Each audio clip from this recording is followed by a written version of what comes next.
In a quiet estate on the outskirts of Thika, everyone knew Faith as the good girl.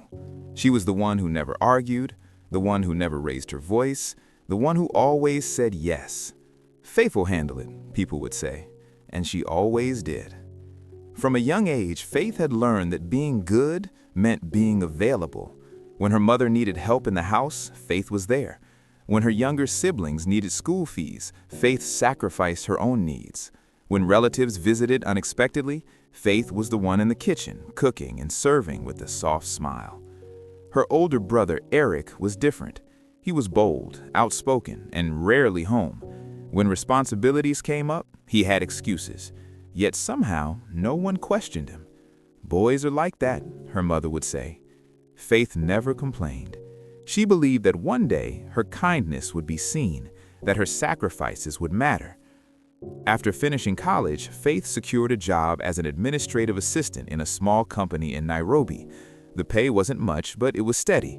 For the first time, she had her own income, but it never really felt like hers. Every month, her salary was already divided before it even reached her account. "Your sister's school fees are due," her mother would remind her. "We need to repair the roof," her uncle would add. "Send something small, I'll pay you back," her cousin would say.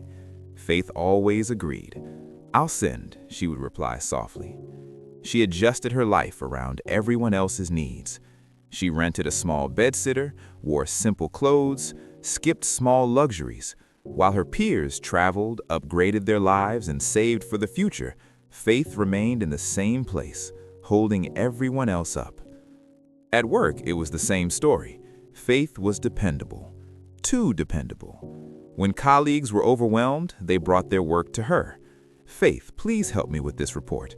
"Faith, can you cover for me today?" "Faith, you're so good at this, just handle it." She stayed late, she worked weekends, and when promotion opportunities came, her name was never mentioned. Instead, louder, more assertive colleagues moved ahead. One day, she overheard something that stayed with her.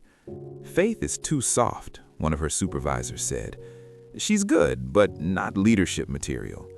It hurt, but she said nothing, as always. Years passed.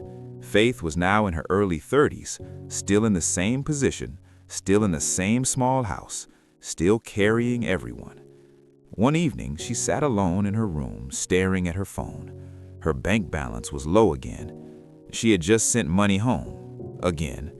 Her landlord had already reminded her about rent, again.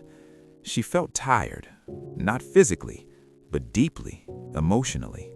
For the first time, a question crossed her mind. What about me?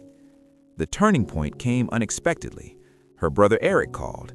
"Hey, I need 50,000 urgently," he said casually. "For what?" Faith asked. "Just something important. I'll explain later." Faith paused. That was a lot of money. "I don't have it right now," she said honestly. There was silence on the other end. Then Eric's tone changed. "You always say that, but you still send money to others." Faith felt something shift inside her.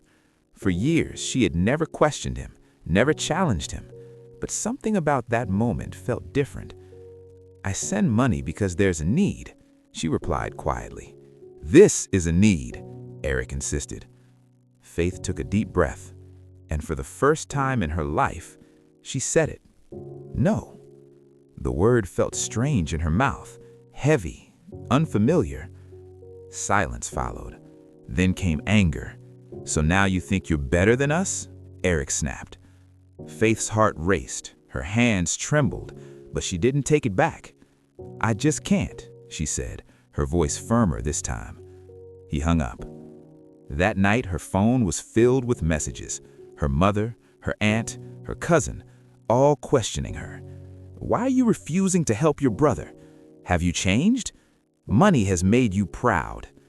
Faith read every message, and for the first time, she didn't reply immediately.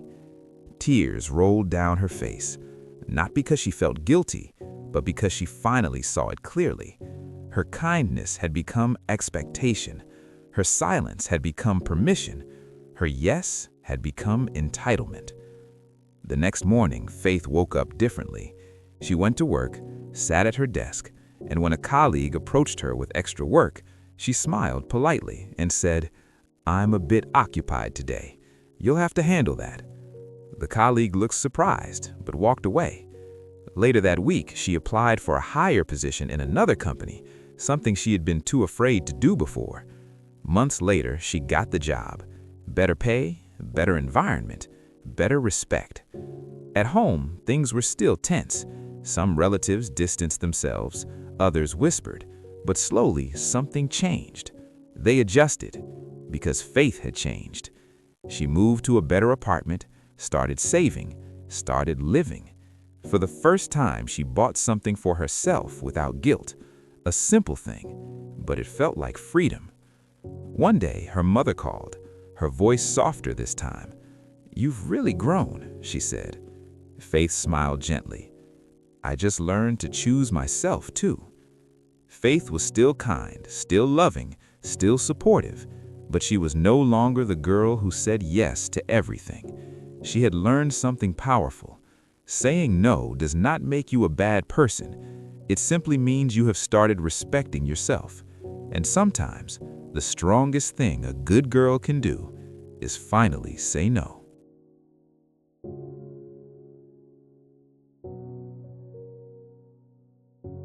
If you love real-life stories like this, hit subscribe, like, comment, and let's keep walking through these journeys together.